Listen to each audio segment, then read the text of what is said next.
Hey, salut tout le monde, bienvenue à une toute nouvelle émission qu'on vous présente, Transport 360. Plusieurs m'auront reconnu certainement puisque je suis vieux routier et on s'adresse aux camionneurs. C'est un petit jeu de mots en commençant comme ça.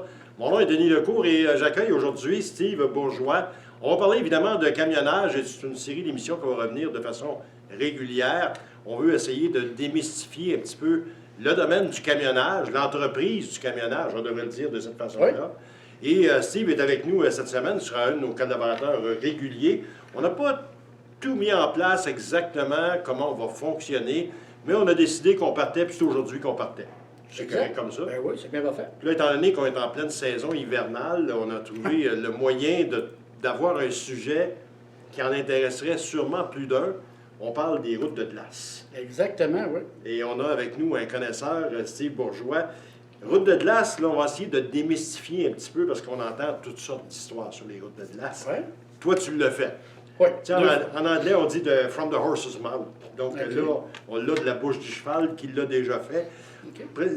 Parle-nous un petit peu rapidement, la course, pas la course, moi j'ai rien que les courses dans la tête, tu sais, mais la route de glace, c'est quoi exactement? Oh boy.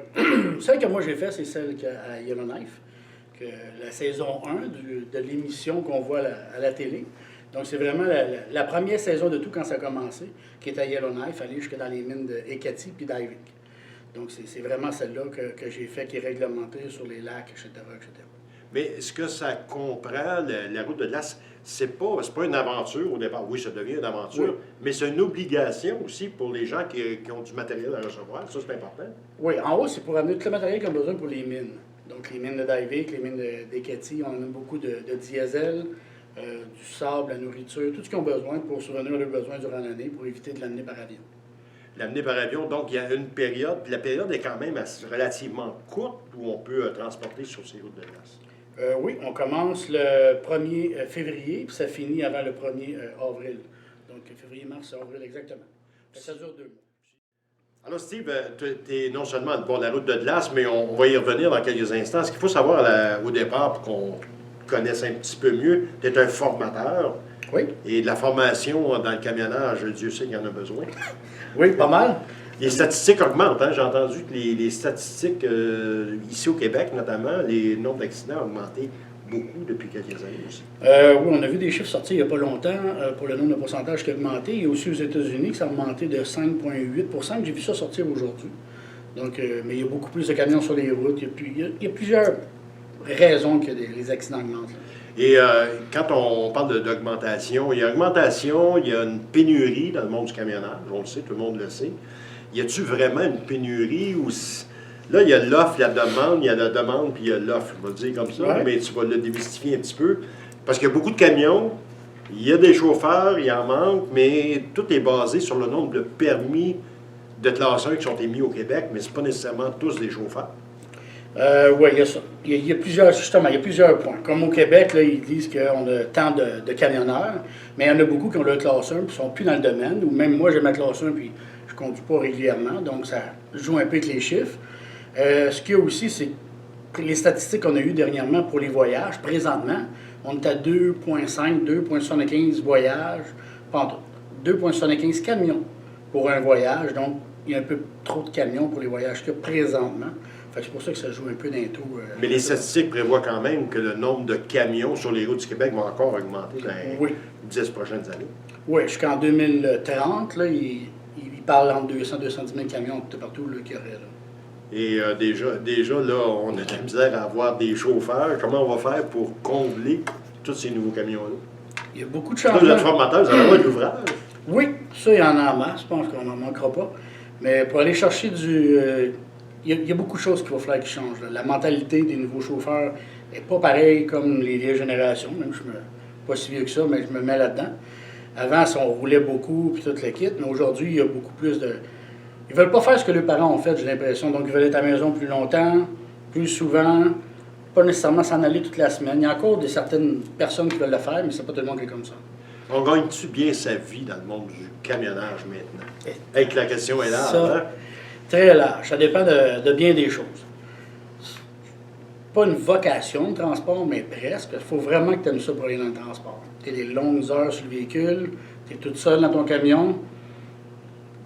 faut que tu aimes vraiment ça. Gagner ta vie, oui, tu vas gagner ta vie, ça, il n'y a pas de problème. Il faut juste le gérer comme il faut, les entrées, etc. On va y revenir là-dessus avec la gérance, justement, de la route puis du travail à faire. Tu dis, on a gagné sa vie, mais il y en a plusieurs qui gagnent une grosse partie de leur année, justement, sur les routes de glace. Oui. Parce que c'est quand même, il ne faut pas se le cacher, ça dure une courte période. Hein. C'est quoi, 4 semaines? C'est 8 semaines. 8 semaines? Oui, 2 mois.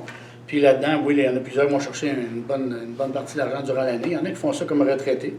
Ils font un petit 2 mois, puis après ça, ils retournent à la maison tranquille le reste de l'année. Ça dépend où ils sont rendus dans le cheminement. Mais une question de néophyte là-dedans, est-ce que les chauffeurs qui vont sur les routes de glace ont les mêmes, je dirais pas contraintes, mais les mêmes obligations de respect du nombre des heures et toutes ces choses-là? Ils ont-ils la même chose?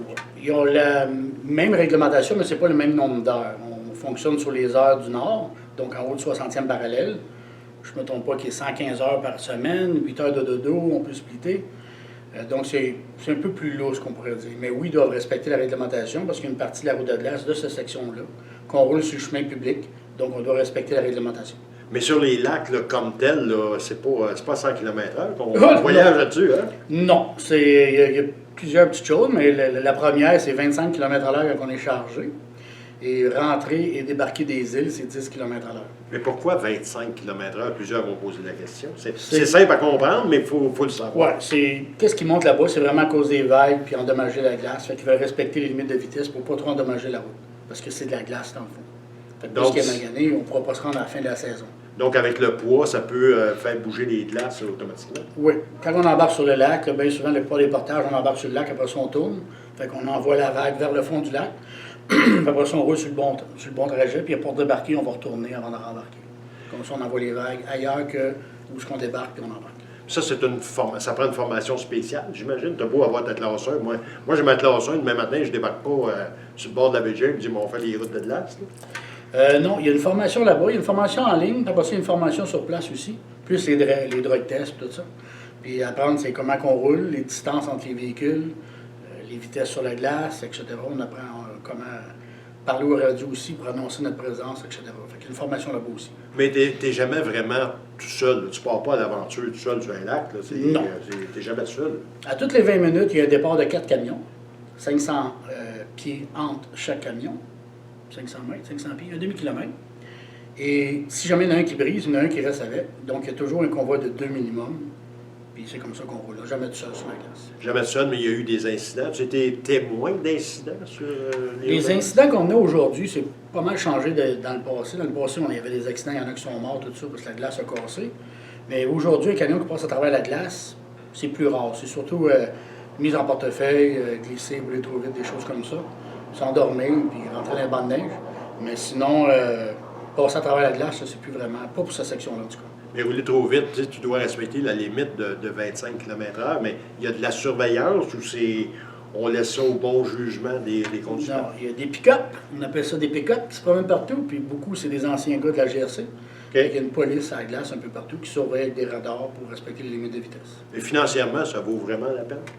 Oui, sur la question d'argent, ça c'est... Sans rentrer dans les détails, là, pour savoir un ordre de grandeur, un peu comment ça paye? Tu sais, c'est tout le temps la question que tu poses, hein, comment ça paye? Ça payait beaucoup, beaucoup, beaucoup plus avant que l'émission apparaisse à la télé, l'émission du Ice Road Trucker. Là.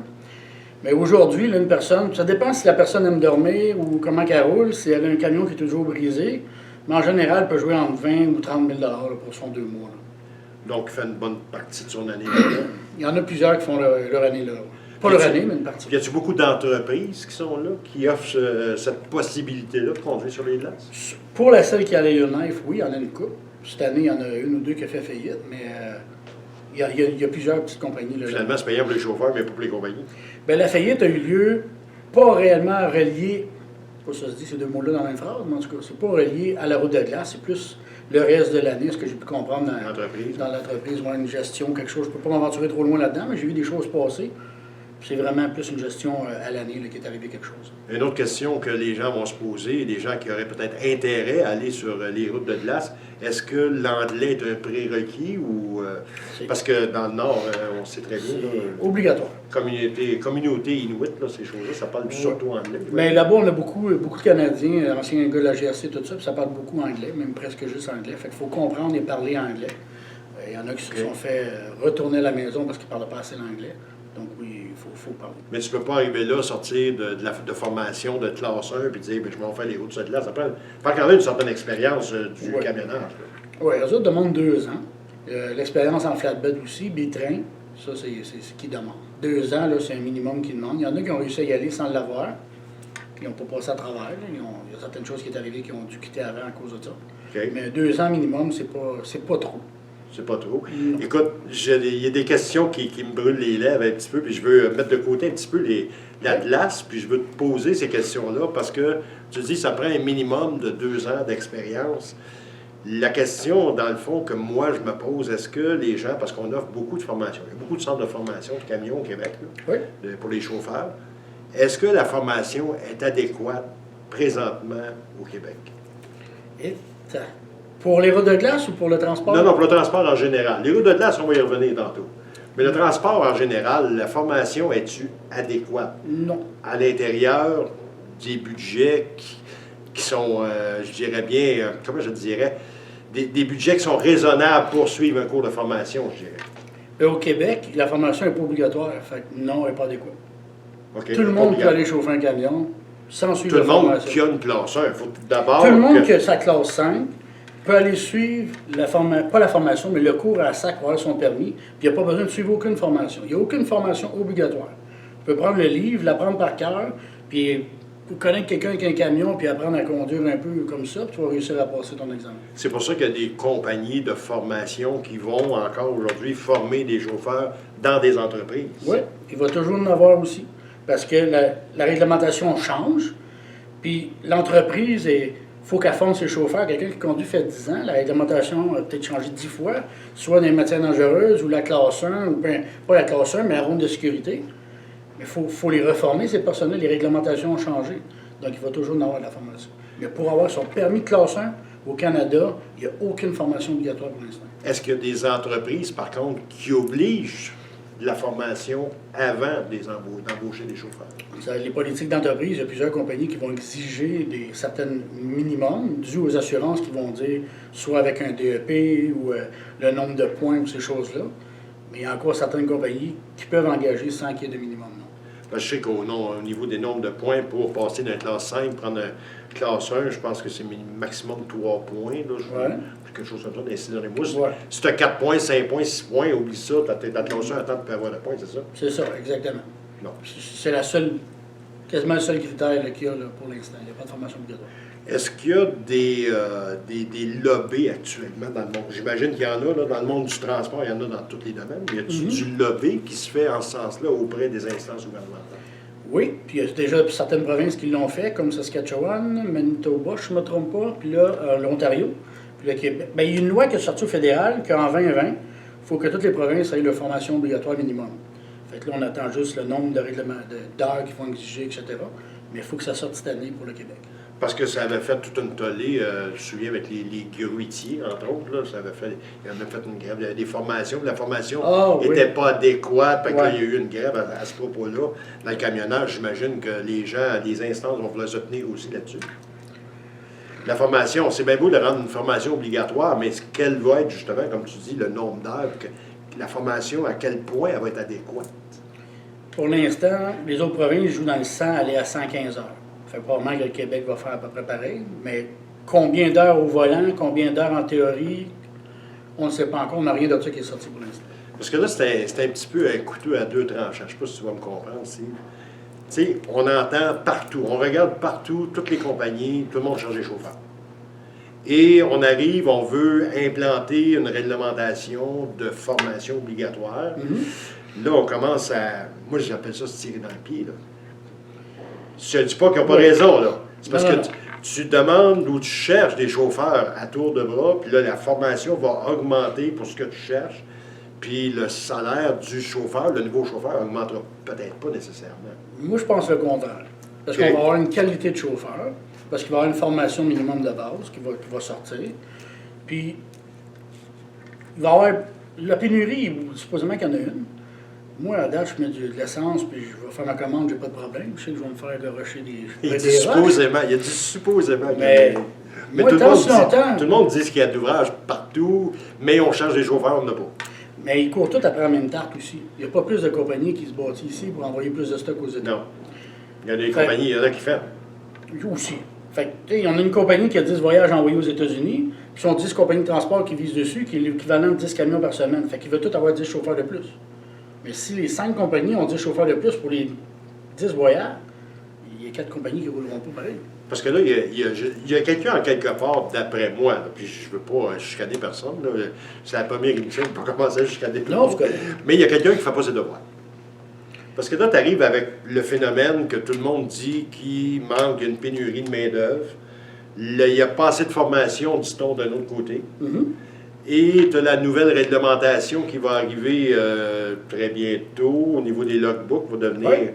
tout En informatisé. 2021, oui. Tout On a plusieurs informatisé. choses qui s'en viennent. Pour les deux prochaines années, on a beaucoup de choses qui s'en viennent. On a les assurances, on a les obligations que les assurances demandent aux transporteurs, le logbook électronique qui rentre au Canada, on l'a déjà aux États-Unis, mais ceux qui font du Canada ne l'ont pas, ils vont l'avoir. La formation obligatoire. Fait qu'on a plein de choses qui contre-courant, en même temps qu'on va recruter, mais il va falloir faire affaire avec pareil, parce on a un problème pareil de base. Quelqu'un qui embarque sur un véhicule qui pèse 80 000 total, 80 000 livres, il n'a jamais Le chauffé camion, un pas le camion. gars. Le camion. Non, il y en a qui sont capables de l'atteindre, mais... mais le camion, 80 000 livres, puis il n'a jamais chauffé de camion, moi je vois un problème là-dedans. Ouais, ouais. Ça se peut que son père ses camionneurs puis il a montré tout le kit, là, on ne parlera pas des exemptions. Mais à la base, on prend un monsieur, madame, tout le monde, qui va à SAC, ou qui va suivre son DEP qui coûte 132 il va suivre son coup, il n'aime pas ça, il débarque. Peu importe, il y a un problème. Moi, je trouve qu'il y a un problème, puis plusieurs formateurs pensent qu'il y a un problème aussi. Mais on aura certainement l'occasion d'en reparler au cours des prochaines émissions, parce que C'est sûr. c'est des petits segments que j'aime beaucoup, ça, Oh, ouais. d'essayer de voir. Parce que j'embarque tout de suite là-dedans ou on fait une... Non, on va embarquer tout de suite là-dedans. Parce que tu regardes, je reviens tout le temps à la pénurie, parce que c'est Oui. ce qu'on entend partout qui manque de monde. Mhm. Quand tu regardes au niveau de l'immigration, OK? Ouais.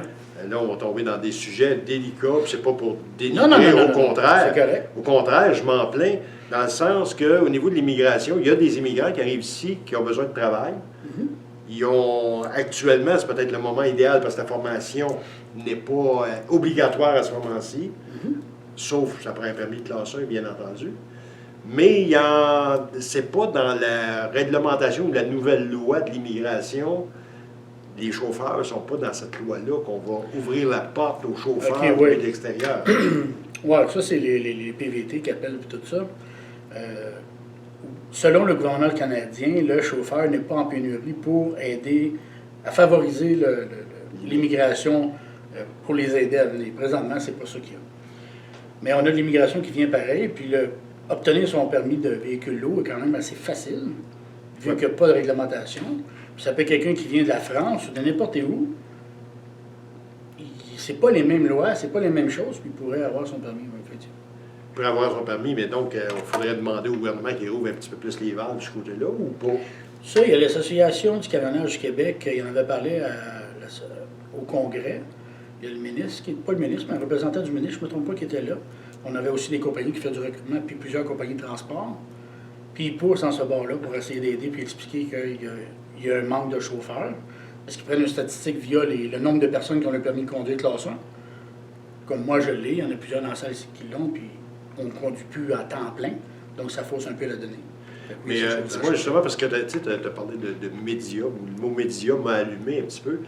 Et je vais te poser une drôle de question. Est-ce que tu trouves qu'au niveau médiatique, on ne donne pas assez d'importance au monde du transport? Et en sous-commentaire, que je dirais pas sous-question, que oui, on donne de l'importance, mais juste quand il arrive quelque chose. Exact. On en parle tout le temps quand il y a quelque chose de grave. Un accident, des décès ou des blessés, peu importe. Mais un camion, c'est gros. Quand ça cogne, ça fait des dégâts. Oui. 2 autos qui se rentrent dedans, il y en a beaucoup plus que des camions. sais, parce C'est que juste que camion, c'est j'ai spectaculaire. déjà vu des articles sur toi, bon, dans le Journal de Montréal, j'ai vu, ou j'ai entendu plutôt à, mon Dieu, à 98.5, là, Ouais. comment elle s'appelle, j'échappe son nom, malheureusement, là, le matin. J'ai eu Paul Arcand une couple d'années aussi. Ça là. va me revenir, tu étais à Paul Arcand, moi j'ai tout entendu ça, mais c'était dans des circonstances tout le temps, Oui. pas nécessairement pour promouvoir l'industrie du transport. Non. L'industrie du transport, justement, dans les médias, c'est tout le temps quand quelque chose de grave. On a vu un peu d'annonces à la SAQ qui dit laisser l'espace aux véhicules lourds. On parle beaucoup des angles morts, mais il y a un genre de... On dirait que le peuple aime pas le transport, aime pas le camion. Il est gros, il ralentit, il est dans les jambes, on voit rien. Fait qu'on n'a pas l'image du citoyen là, qui nous aide. Pas l'image, mais on n'a pas le citoyen qui est favorable, il est sur notre côté en tout cas. Ça, on l'a pas. Et quand tu arrives avec la série américaine que tu parlais tantôt, je me souviens pas du site, Ice Trucker, quelque chose? Ice Road Trucker, ouais. Ice Road Trucker, est-ce que ce genre d'émission-là, qui peut faire rêver à l'occasion, c'est bon ou c'est moins bon pour le monde du transport d'avoir une série d'émissions comme ça américaine? C'est un show. C'est carrément juste un show, parce que tout ce qu'il y a là-dedans, quasiment 95, n'est pas vrai. On voit des images, c'est que le camion est rentré 3 longueurs dans le banc de neige. C'est 25 km/h. Comment il a fait pour se rendre jusque-là? Ils roulent les portes ouvertes parce qu'ils ont peur de passer à travers la glace. Ça crie. En tout cas, moi, c'est un show. Puis quand on suit la formation là-bas, il dit c'est un show. Vous allez apprendre les vraies choses, puis on va y aller comme ça. OK. Mais aux États-unis, est-ce que ça se passe? Y en a-tu des routes de glace aux États-Unis? Oui, il y en a aussi. Oui, puis il y en a aussi à Alaska et toute l'équipe. Mais la note là, où moi je suis allé, c'est à Yellowknife. Mais eux autres, est-ce qu'ils ont les mêmes normes que ceux qui sont exigés ici? Ou qui Pour sont mis conduire en- sur la glace, Ouais. oui, les mêmes normes. C'est juste que nous autres, on ne peut pas y aller parce qu'on n'a pas la carte verte pour être citoyen américain et travailler aux Ouais. États-Unis. Mais ils ont sensiblement les mêmes normes, eux autres aussi. Là. Ils ont des réglementations aussi à Tu respecter. sais, parce que quand on parle de la route de glace, il y a beaucoup de sujets de la route de Ouais. glace. Tu sais, est-ce qu'il y a des relations qui se créent? C'est la première question que je vais poser d'abord entre les Ouais. chauffeurs. Des relations, qu'elles soient bonnes ou mauvaises, je vais le dire comme ça. Mauvaises, il y en a plein. Tout le monde est enfermé dans un camion pendant 2 mois. Ils sont tous hérités après 2 jours parce qu'ils sont fatigués. Après 2 jours, Après 2 semaines, parce qu'il y en a qu'après 2 jours aussi sont hérités. Mais après 2 semaines, là, les couteaux volent bas. Ça, c'est sûr. Ils sont tous fatigués, ils sont tous écœurés, puis, etc. Les bonnes relations, sûrement. Ceux-là, on les voit plus. Moi, je les ai pas vus, en tout cas. J'ai juste vu les négatifs que les positifs. mais toi, tu as eu des bonnes relations là-bas. La première année, c'était correct. Mais la deuxième année, c'était encore mieux. Mais la première, là, ça avait chauffé un peu. J'étais un peu trop connu sur les réseaux sociaux, puis le monde n'aimait pas ça. Fait que c'est pour ça que ça a fait un peu de petites vagues ici là, mais ça a bien été pareil pour moi. Mais connu, c'est, on va dire, jalousie ou... Un peu de tout, ouais. Ouais, Jalousie. la jalousie anticipée. On l'appelait Ça comme ça. aussi, puis pas me connaître, des choses comme ça, c'est ça qui est arrivé. Mais la saison 1, 2016, que j'avais fait, avec les réseaux sociaux et tout, en tout et partout, on avait environ pas loin d'1 million de visionnements des vidéos que j'avais mis sur les réseaux sociaux. Fait, il y a eu beaucoup de monde, fait que ça n'avait pas... Là, on n'atteindra peut-être pas 1 million en commençant. Là. Non. On commence tranquillement. Tu sais, je pose bien des questions, puis je saute du coq à l'âne. Oui. Là, je vais te laisser prendre ton souffle un petit peu. On va faire une petite pause, une petite minute ou deux, puis on va revenir dans quelques instants. C'est l'émission Transport 360 que vous écoutez. Denis Lecourt, mon invité, Steve Bourgeois. On va revenir dans quelques instants.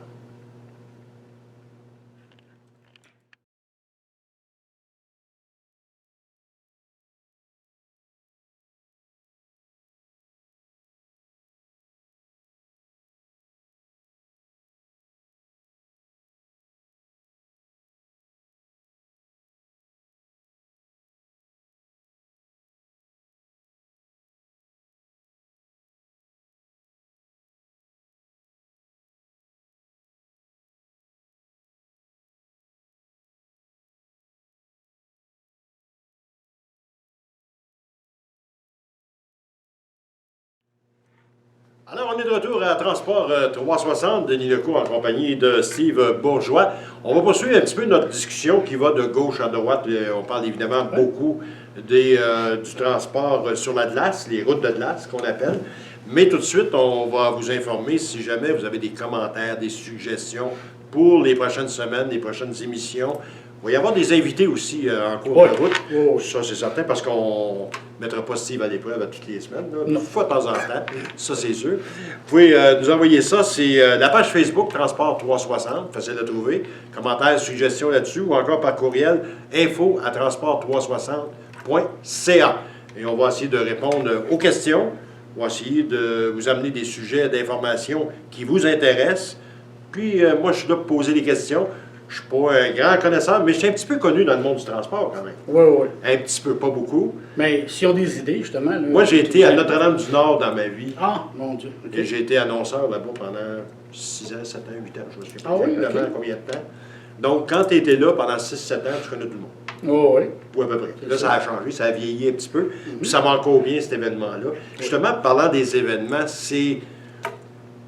On aurait pensé à un certain moment que des événements dans le domaine du camionnage, ça serait une mode, puis que ça passerait, puis... Mais non, ça passe pas du tout, puis il y a encore des événements, là.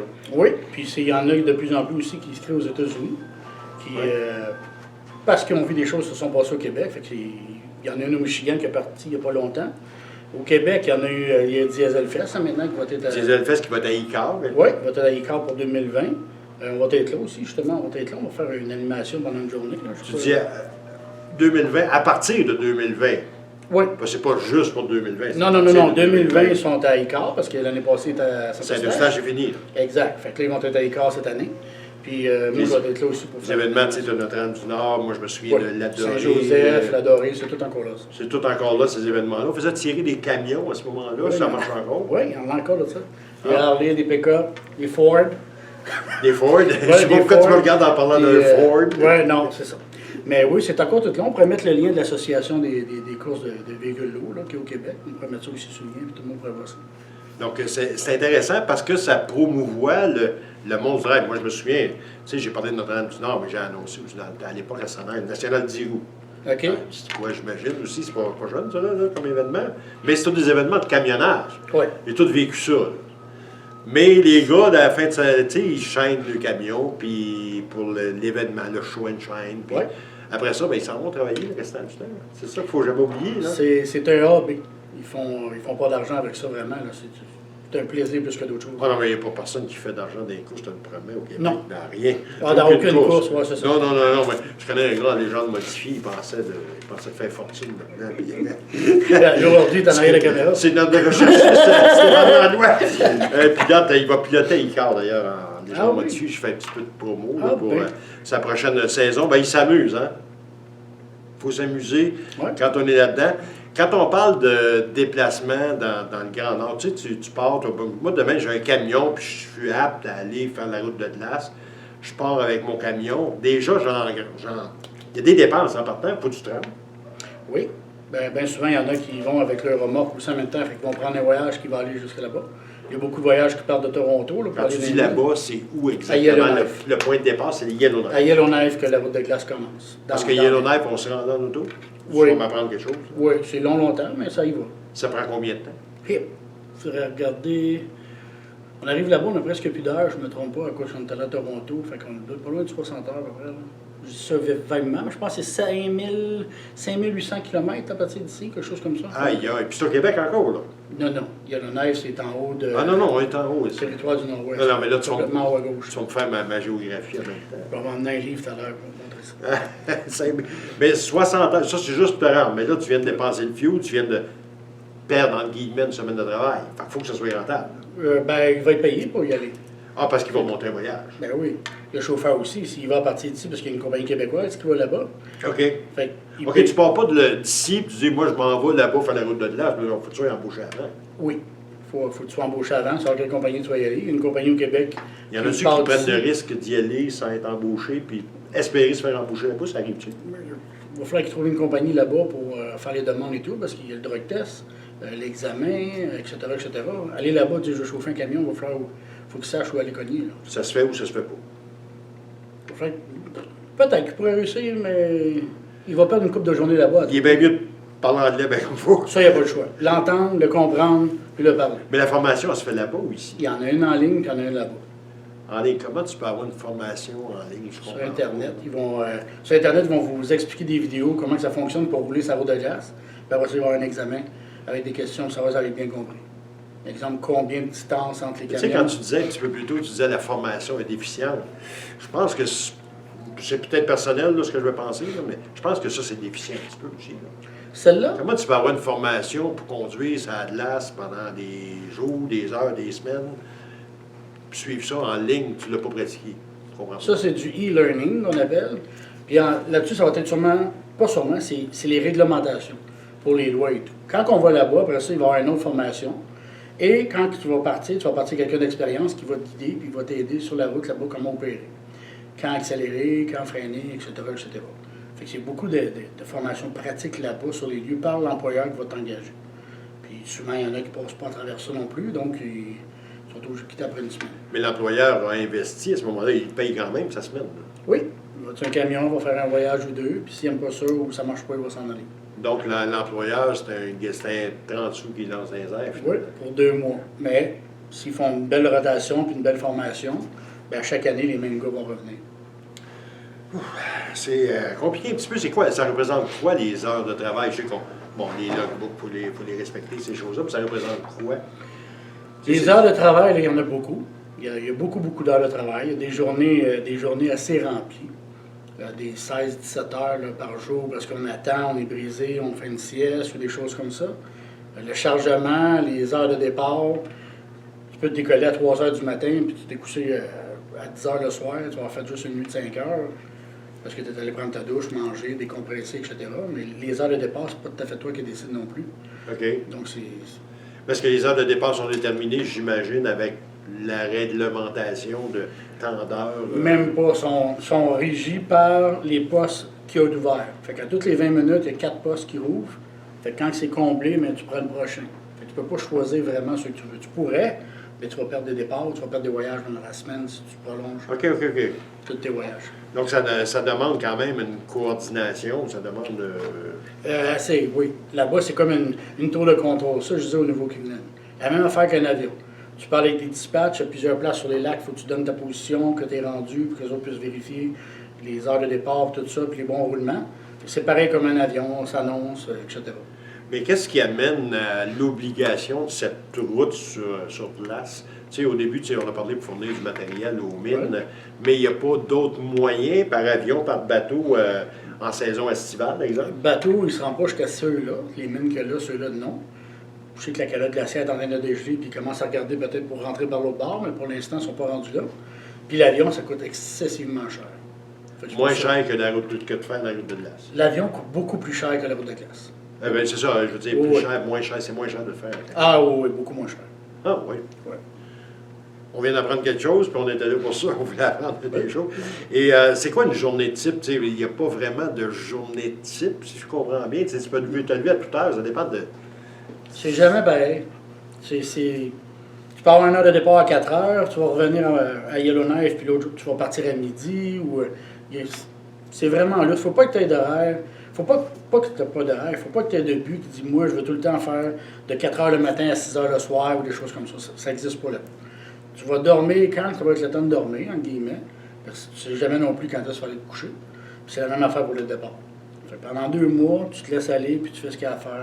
Mais tu peux-tu arriver, à un moment donné, tu es rendu à l'autre bout, à destination, puis là, tu reviens de voir, puis tu t'en viens? T'en reviens où ici? Non, mais je parle de... Tu as un trajet, là, tu passes à la glace, là, tu pars au point A, tu arrives au point B, Ouais. à ta destination. Ouais. Puis tu reviens. Oui, C'est autant que possible, là. oui, on en revient tout le temps. OK. Mais si tu arrives à un moment donné, quand tu es rendu au bout, puis là, il y a un redout, puis la glace devient trop dangereuse, je sais pas quoi. Non, quand la glace ferme, il fait encore moins 24. Là. Fait que le redout, là... Mais ça peut pas arriver du jour au lendemain. Non, non. La glace finit de toute façon le 1er avril, puis elle est encore ouverte pour des pick-up, certains trucks là, qui font encore des petits voyages 9 à 1 qu'on appelle. Là. Fait que non, il y a pas de danger pour ça. Tu parles de 9 à 1, c'était ma prochaine question. Point de vue des communications là-bas, est-ce que à part les CB, évidemment, Ouais. mais y a-t-il des communications téléphoniques là-bas? Ça fonctionne? On marche beaucoup avec des radios FM, OK. donc on parle là-dessus, puis on fait des téléphones arabes, on pourrait dire. Ça, moi, j'ai du CB, là, mais c'est... Oui, j'appelle ça là-bas, il y a radios des FM CB maintenant. aussi, mais c'est des FM là-bas pour aller lancer un peu plus loin. Il y a des tours de contrôle un peu partout, puis on a les véhicules de surveillance aussi qui peuvent entendre. C'est pas même pas ton cellulaire. Cellulaire, il n'y a aucune fréquence là-bas. C'est des cellulaires satellites. Il y en a quelques-uns qui se promènent comme ça, ils peuvent appeler de l'aide, etc. là, OK, mais le chauffeur, comme tel, est-ce qu'il y en a des chauffeurs qui ont des téléphones satellites pour... Il y en a qui se n'ont acheté. dans leur famille, ces choses-là. Oui, ça revient cher à la minute, là, mais sinon, à la mine, c'est mieux d'appeler quand t'es rendu. Il y a des lignes terrestres à la mine, j'imagine. Oui, à la mine, il y a des lignes, on peut appeler là. S'il est l'heure d'appeler à la maison. Parce qu'on ne sait jamais là. Comment ça se passe au niveau, moi je suis curieux dans toutes ces Ouais. petites affaires-là, au niveau d'éclairage. La lumière du jour, la lumière de la nuit, tu sais, il y a des... Ouais. Je sais pas si c'est des mythes, tu sais, mais des mythes, il y a des places là, qui font l'air 23h30 par jour. Là. Ouais, ça c'est plus haut. Celui-là, je me trompe pas, on avait un maximum, je pense que c'était 6h, 7h de clarté qu'on avait, là. Ça c'est un peu vague. On pourrait vérifier ça, mais tu roules plus souvent dans le noir que dans la clarté. Ah oui? Oui, il fait noir. C'est plus facile rouler sur la glace à noirceur ou à clarté? Ah, j'aime bien la noirceur. À clarté, avec le soleil, puis il fait blanc, là. C'est la neige blanche, la glace bleue. Tu mets des lunettes fumées parce que c'est trop clair. C'est éblouissant. Ouais. C'est beau, hein. C'est très très beau. Il n'y a aucune pollution de... La neige est blanche. Là, il va y en avoir. La pollution, c'est des camions? Non. Les camions sont quand même, ils sont enveloppés aussi. Les camions en dessous, ils ont une couverture. Oui. Fait que l'huile ne va pas aller sur la glace ou rien de ça. Fait que l'environnement quand même. Couverture, parle-moi en donc. Tu sais, il y a des grands froids aussi. Là. Vous vivez des grands froids? Oui. Comme là, il faisait moins 52 hier. Le 13. Mais t'es pas là. Mais t'es pas là, au moins. Non. Il y en a qui sont là. On travaille à l'année. Fait que le fret est commencé. Il fait très froid.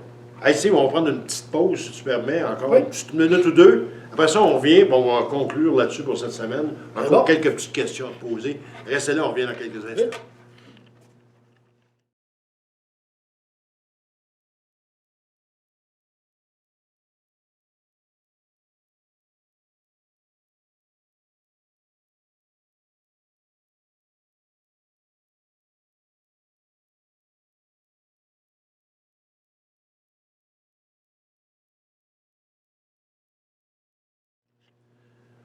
De retour à Transport 360 de Nioko en compagnie de Steve Bourgeois. Mon invité cette semaine, on a parlé de la route de glace. Ben, on est en plein hiver, hein? C'était le bon moment pour en parler. Exact. Au mois de mai, c'est moins bon. Tu en as parlé, tu as fait l'objet d'un reportage, je me souviens bien, dans le Journal de Montréal là-dessus. Oui, en 2016 ou 2017. Mais ça, c'était positif, là. C'était pas. Oui, c'était pour expliquer comment. C'est parce qu'on disait un petit peu plus tôt que les médias, c'était quand c'était négatif, mais cette fois-là, c'était positif. Oui, ça avait bien passé, même. C'était bien, ça fait parler du transport un peu. Puis c'est en 2016 à peu près que dans les médias, on a commencé à parler un peu plus du transport. Petite affaire de plus, il y a 98.5 sur les dimanches qui en parle un peu. On commence tranquillement à en entendre parler. L'Association du camionnage en parle, le Camaro, tout ce qui en parle avec les annonces. Mais ça commence. Mais tu sais, on dit tout le temps, puis on va le reprocher aux médias. Là, tu vois mon autre côté. On reproche aux médias de parler du monde du transport uniquement quand il y a des incidents ou des accidents. Oui. De l'autre côté, moi, je vais revirer la boule de côté. Qu'est-ce que le monde font dans le monde du transport pour se promouvoir auprès des médias? Ils font quoi? Ils commencent. Ça fait longtemps qu'on entend parler. Parce qu'ils n'ont jamais bien fait, dans tout le monde. Non, pas vraiment. Des petites annonces ici et là, mais c'était pas... Avant, il n'y en avait peut-être pas besoin. Parce qu'on avait beaucoup plus de chauffeurs. Le monde allait là-dedans. Là, c'est rendu de plus en plus compliqué un peu, de moins en moins ils veulent y aller. Donc là, ils n'ont comme pas le choix de faire un peu de publicité puis d'en parler. Tu sais, exemple, tu sais, moi, j'étais d'un coup sur ton on a de la misère, la même chose avec ça, au niveau des communications, ces choses-là. Ouais. Mais quand il y a des bons coups qui se font dans le transport, pourquoi pas en parler aux médias? Il y a des... Sans engager des films de relations publiques, on s'entend, tu sais, mais d'en faire part des bons coups, parce qu'il y en a des bons coups dans l'industrie du transport, right? Oui, c'est sûr qu'il y en a. Tu sais, on essaie d'aller chercher 10% pour les femmes dans le transport. Mais les médias parlaient de ça, les médias traditionnels, on pourrait dire. Mais si tu arrives et le nom n'est pas revenu, l'animatrice, je demandais à mon recherchiste, l'animatrice à 98.5 le matin. Sénécal, ouais. Non, 98.5. Maréchal, Isabelle Maréchal. Maréchal, oui, exact. Isabelle Maréchal, moi je suis certain que tu as envoyé à Isabelle, vous avez déjà été à Isabelle Maréchal? Non, déjà parlé, Stéphane mais était allé. Lui est allé, oui, exact. Stéphane Bourgeois qui est avec nous. Stéphane Langlois. Langlois, toi c'est Steve Bourgeois. Exact. Tu les mélanges, je fais exprès en plus. C'est juste mettre de l'ambiance un petit peu. C'est la beauté puis la richesse. Ah, exactement. C'est pour ça qu'on le garde loin. Hein? Non, mais on s'amuse en même temps qu'on fait ça. Puis moi, je me plais ici parce que je parle d'un domaine qui m'intéresse beaucoup, le monde du transport. Je ne dis pas que demain matin, je vais aller passer un permis de classe 5. Classe 1? Classe 1, non, parce que j'ai juste classe 5. Puis ça va aller comme ça. Mais de voir aller ça, puis d'entendre, puis comme je disais un petit peu plus tôt, je trouve ça dommage qu'on en parle juste quand ça va mal. Il faut en parler quand ça va bien. Comment est-ce qu'on peut faire, puis peut-être qu'on pourrait lancer l'idée aux gens, comment est-ce qu'on pourrait faire pour promouvoir l'industrie du transport auprès des médias? Bien, exactement. Ça, c'est une des raisons pourquoi on a parti Transport 360, pour aller chercher monsieur, madame, tout le monde, puis même les médias, essayer de leur montrer les côtés positifs. On veut montrer les types de métiers qu'il y a pour justement promouvoir ça parce qu'il y a un manque. Peut-être pas passer à la télévision, ces choses-là, mais dans les écoles de transport, dans des radios web, en parler justement pour promouvoir tout ça. Parce que le monde, ils ne connaissent pas ça, le transport. Quelqu'un qui travaille dans un bureau, un camion, c'est un camion, mais ils ne connaissent pas les à côté de ça. Tu sais, parce que tu peux arriver à un moment donné pour faire une conférence. Toi, tu es conférencier en même temps. Oui. Tu peux arriver et aller faire des conférences. Oui, j'en fais déjà. J'ai fait le tour de certaines écoles. J'étais allé en Europe aussi, en France, pour en parler à mon cousin français, comme on pourrait dire. J'étais là-bas pendant une semaine. Donc, oui, je me promène un peu partout pour en parler. Puis, eux autres, ce qu'ils veulent savoir, c'était beaucoup la réglementation, comment ça fonctionne, quel genre de transport il y a, parce que c'est très différent avec l'Europe. Fait il y a beaucoup de choses comme ça qu'on essaie de pousser, mais on est tout seul, on est deux, on fait ça.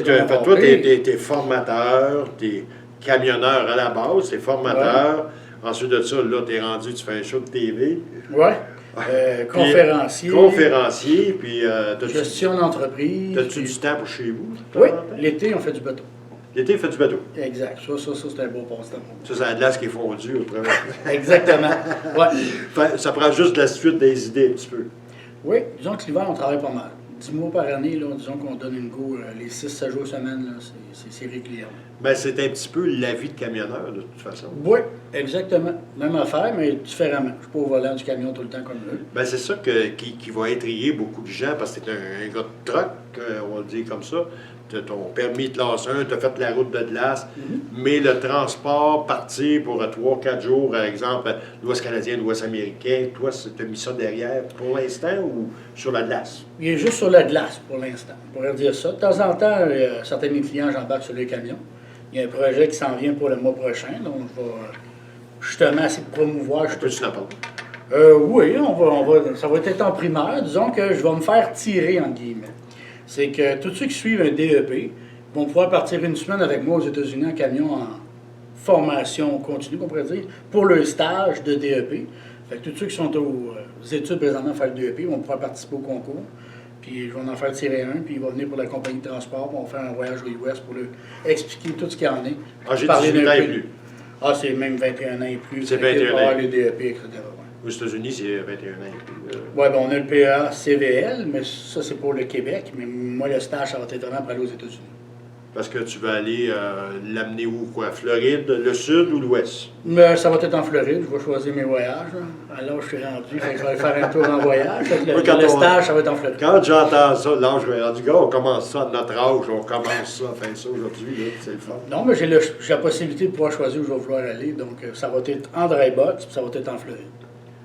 Hey Steve, ça a été un réel plaisir. Ben, merci beaucoup.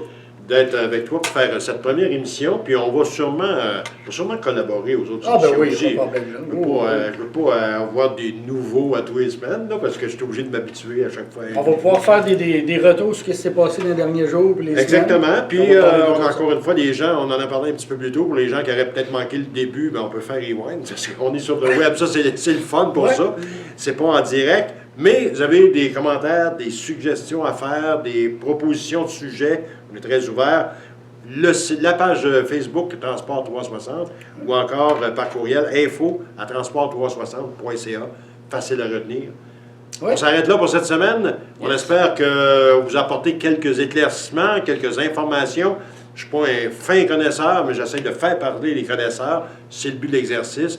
Mais le but de l'exercice, c'est de promouvoir l'industrie du transport, surtout au Québec, et que tout le monde le fasse de façon sécuritaire, de grâce. Oui. Parce que, je vais conclure là-dessus, n'oubliez jamais d'être prudent, parce qu'on aime beaucoup mieux parler avec vous que parler de vous. Salut tout le monde, à la prochaine.